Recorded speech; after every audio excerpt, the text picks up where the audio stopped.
Changing Landscapes Vancouver Island is brought to you in part by Roadrunner Magazine. Roadrunner is the most comprehensive resource for motorcycle touring and travel. Read, discover, ride.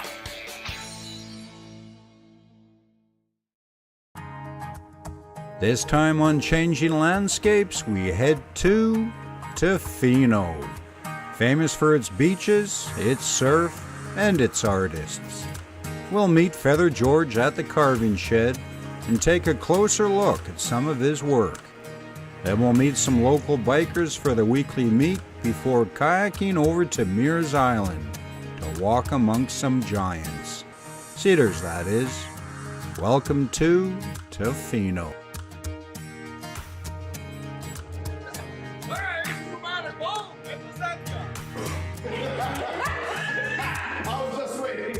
Vancouver Island, British Columbia. That's a little island off the west coast of Canada. It's our home, and what a place it is. My name is Scott Wilson, and I'd like you to join me and my good buddy Dominic Medlinski as we explore our island. Dominic's a landscape artist, and I like to film, and together we like riding bikes, so we're going to take you for a ride. There'll be stunning scenery, lively locals, a bit of wildlife, and perhaps even a tipple or two. If you haven't checked out Vancouver Island yet, then here's your chance. This is Changing Landscapes Vancouver Island.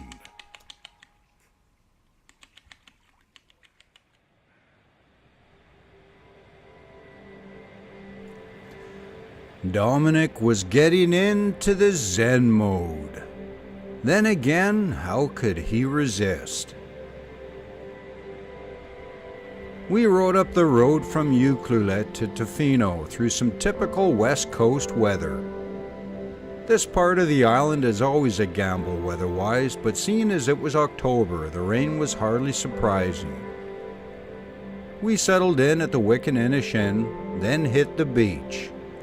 Tofino is all about the ocean, surfing, kayaking, and just puddling in the surf.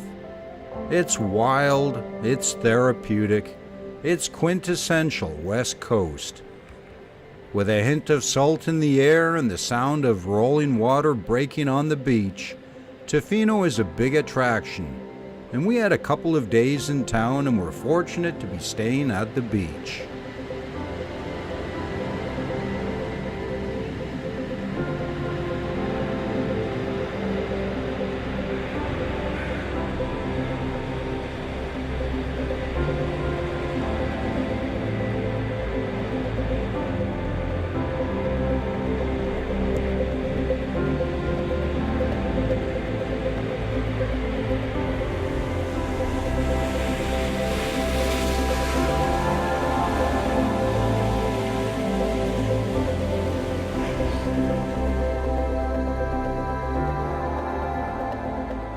After spending some time down by the water, we went to meet the manager at the Wickaninnish, Charles McDermott, as he had agreed to take us on a tour of the property. You mentioned that wood is milled from here. Yes, Yeah. and this is all. This wood adds by Henry Nola Yeah. was fabricated right on the property, but it tree came right from the property, hand adzed, and solid West Coast Western red cedar, and that's what that is. Yeah. And when we brought the yellow cedar panels in to be carved, the people in the truck could not believe they were walking these down to a carving shed on the beach, thinking, God, what are we taking this beautiful yellow cedar through a little shed down on the beach? Well, little did they know they had master carver Henry Nola was there waiting for them to turn them into beautiful works of art that are also functional. So, And what I love as well is they're not straight. They're slightly... Well, there's a story behind that, and you guys notice the details, so I will tell you the story. With the warmth on the inside and the cool, moist air on the outside, guess what happened?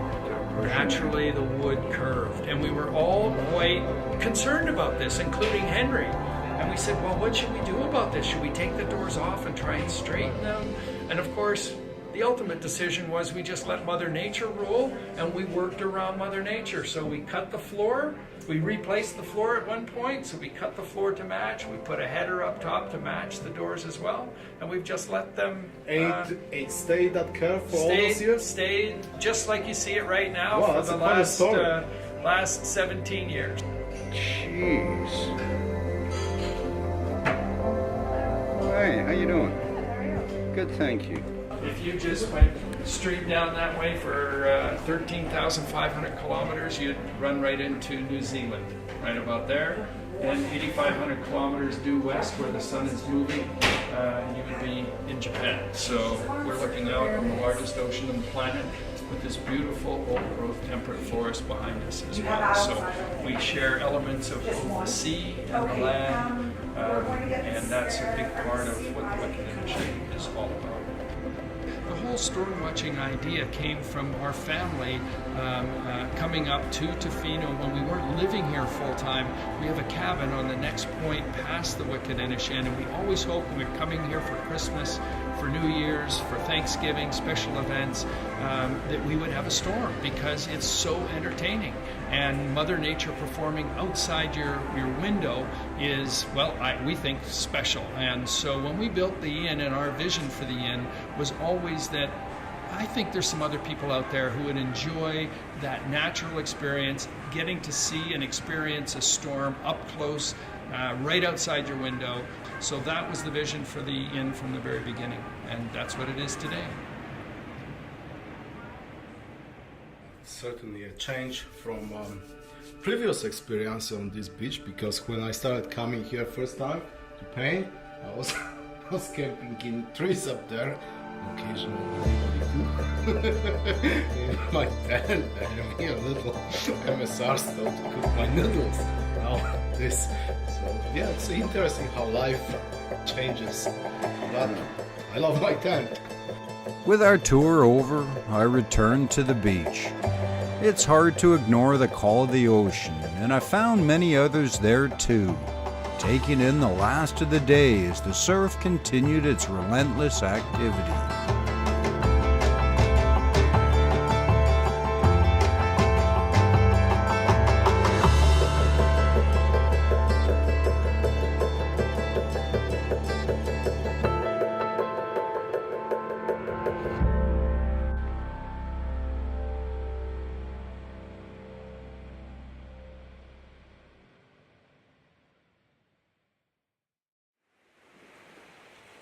The next morning, Dominic chose to paint on the grounds.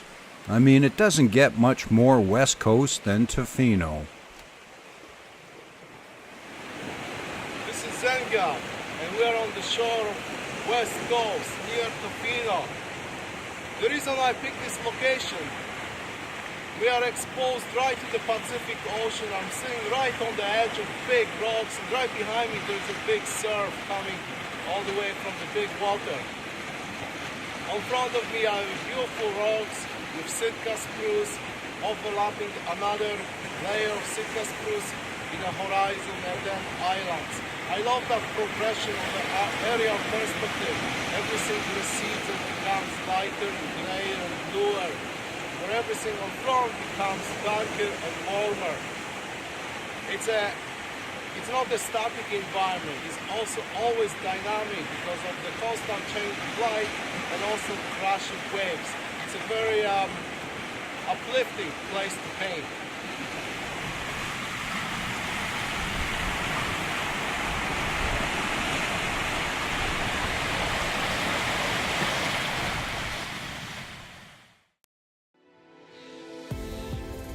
All paintings created during the filming of this series are available for purchase on Dominic's website at www.paintingjourneys.com.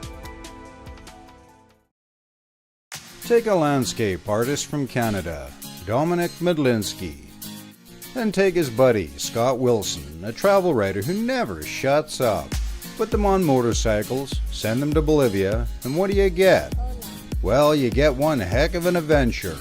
Follow along as they rip through changing landscapes, from the salt flats to the Andes and the Altiplano to the Amazon.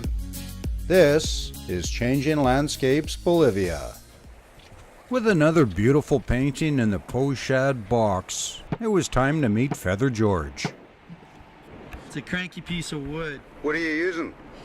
Like, what is that wood? It's yellow cedar. That is yellow cedar? Old growth yellow cedar. Okay. Yeah. So, and that's what you would call a cranky piece of wood. Well, it's just, yeah, this one's, yeah, that was one of Henry's words. So I use it. It's actually got nothing to do with the wood. It's about the carver. Okay. Well, no, it's the carver, you know. It's not the wood. The wood is just the wood. It's just doing its thing. So it's up to your skill and ability to deal with it. But even Henry used to call wood cranky. So yeah, I mean, you know, I come and carve where people come on vacation. So when you're carving, I don't use the word work, but when you're carving where people come and vacate, that's not a bad gig. If you know, and I thought this last night when I rode home. I thought, wow, I ride my bicycle through an old growth forest every day. It's a joy and a treasure to be able to even work with wood like this, and it's an honor to work with wood like this. I hate the word lumber, even when you're just using wood for housing. I never use the word lumber. To me, it's a degrading word for this, what this is. This is ancient stuff. And I think you need to bring honor and respect as much as you can and mindfulness when you're working with it. Because just like some people believe cooks put energy into their food, I believe you put energy into the carvings you make. And so I never ever carve if I'm in a bad mood or if I'm angry or upset. You don't want to leave the residue. No.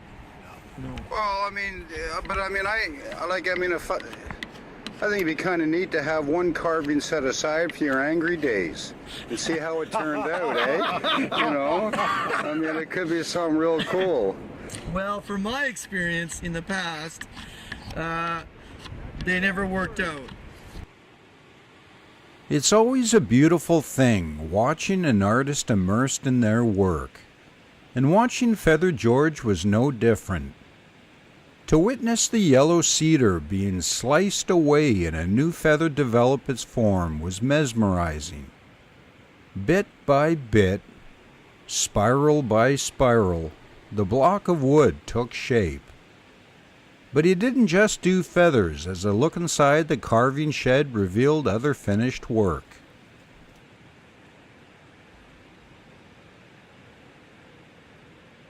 So we were outside and you were just beginning your feather carving. And here we have your beautiful finished pieces. Can you tell us something about it? So maybe, can we see the finished feather? Yeah, so that's a feather in a feather box. And that's, so you've got abalone all the way up the spine. Yeah. And I've made this one. Every once in a while I pick one and I make a specific box for it.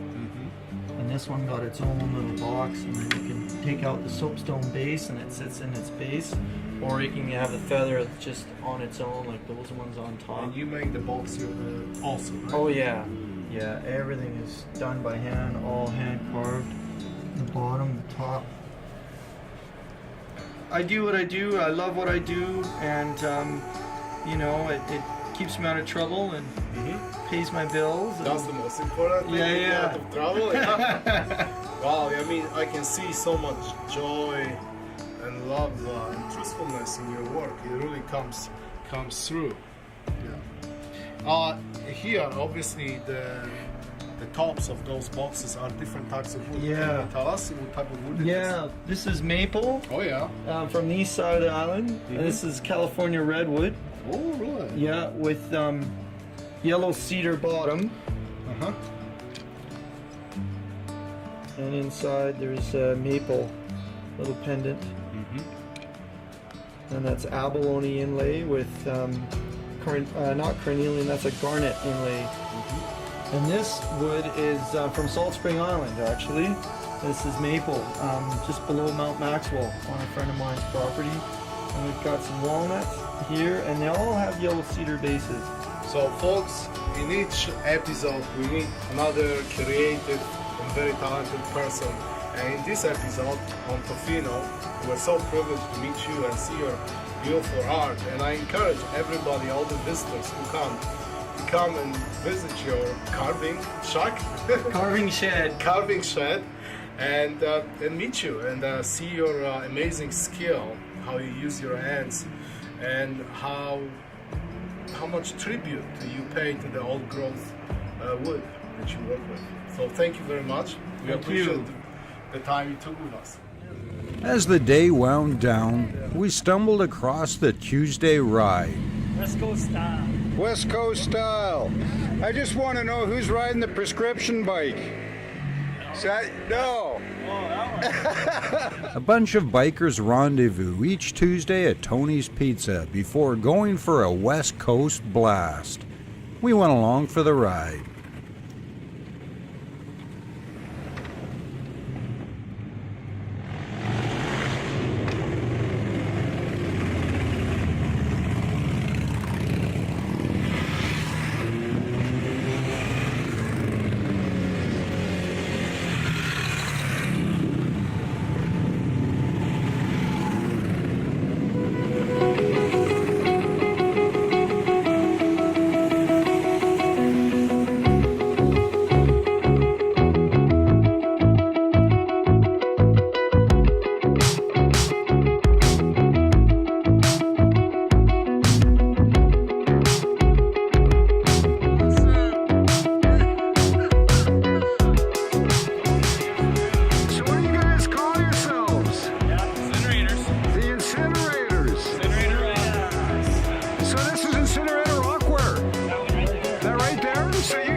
Expertly planned tours complete with maps, GPS files, and area information.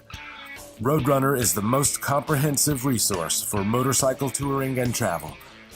Read, discover, ride.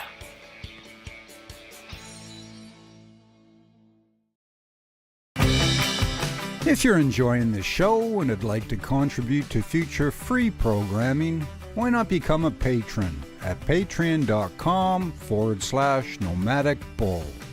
Thanks for watching.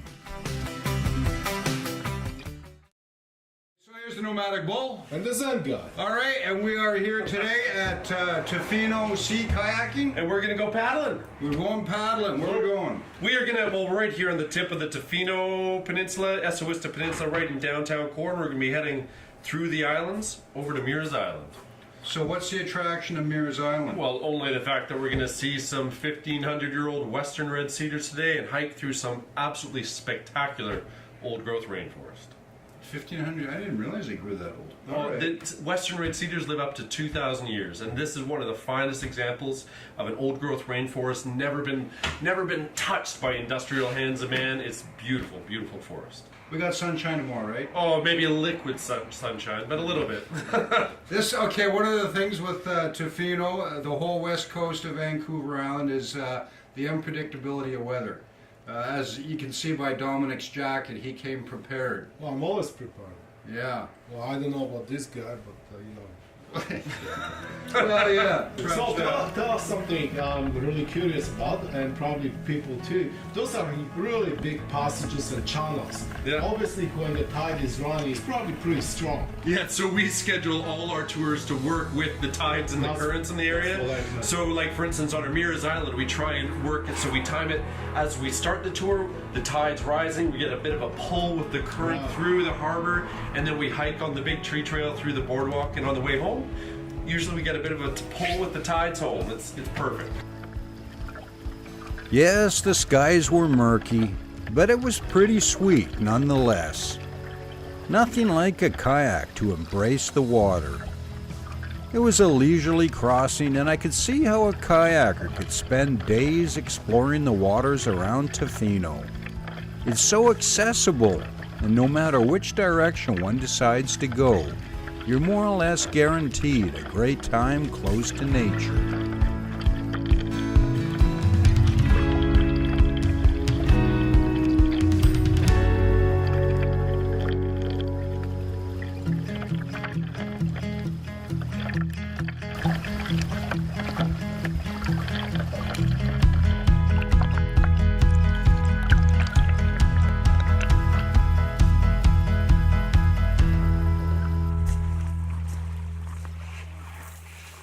Welcome to Meares Island. We're at the big tree trail on Meares Island, part of the Tofino Tribal Park. Why this boardwalk is here stems back to 1984-85 when the first logging blockade in Canadian history happened on the far side of Meares Island to protect the beautiful old growth that's here. After those protests, they wanted to give a way for people to see how special this forest is, and it's so dense they needed to carve this little boardwalk through the forest, and that's where we are today. Okay.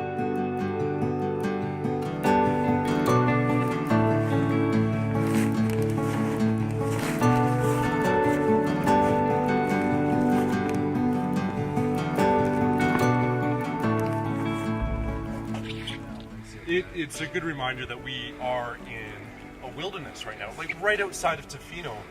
Tofino backs onto this huge expanse of untouched wilderness where it has everything from wolves to cougars to bears and everything in between, from deer and mink and marten and everything. Oh, it's such a beautiful, Huge biodiversity. yeah, really privileged to live in this place.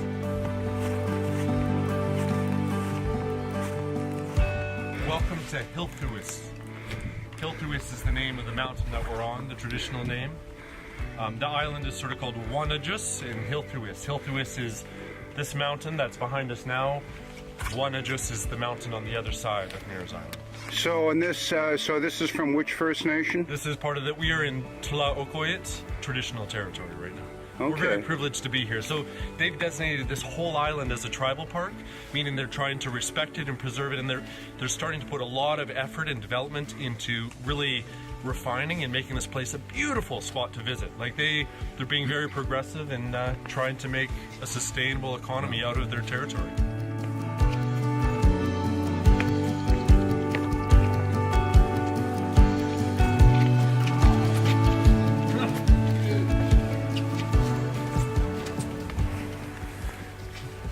This guy here, this is just a beautiful example of a western red cedar. He's probably on the range of 900 to 1200 years old, and he's still incredibly healthy. You can see he's got this beautiful twist to his trunk as he's grown. He's also lost a fair chunk of his bark on the outside there, which is quite natural. The cedar trees can live for hundreds of years, even with big damage to their bark. Yeah. Do you think these three started as 2 trees in the beginning? No, this is one tree. Yeah. This is absolutely one tree.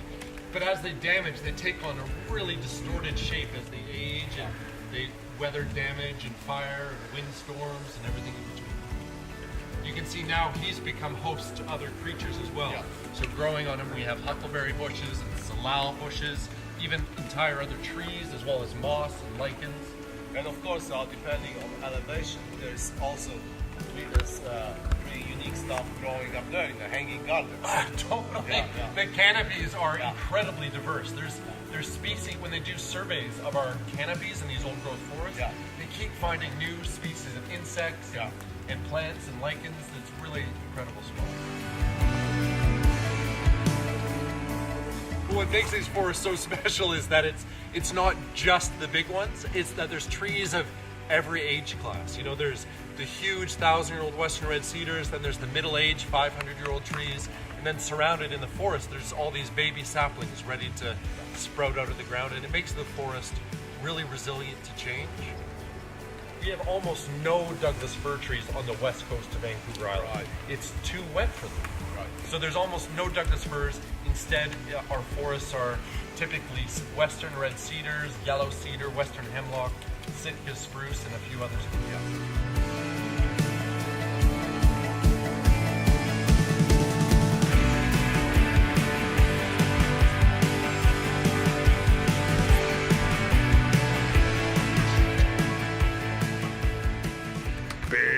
tree. So that's why they call it the Big Tree Trail, right? I wonder why. God, this 1,000-year-old Western red cedar here. this guy is so big he won't fit in the frame. Oh, where's the other side of it? Oh my. That's amazing.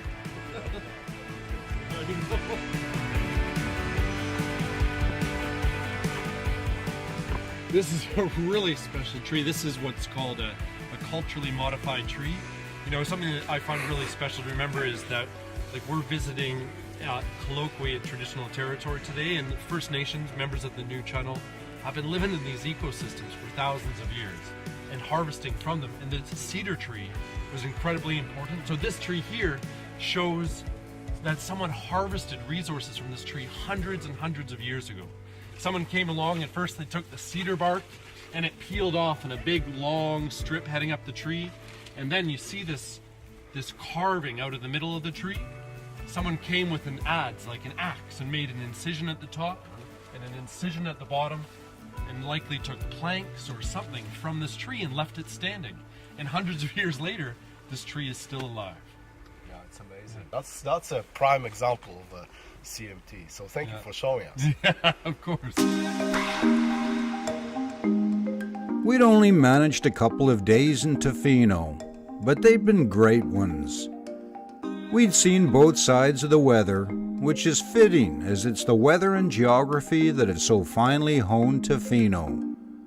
From giant cedars to rugged shoreline rock that bounds one inlet from the next, it is a place where the elements are continually at play, and a place that attracts those in search of their own.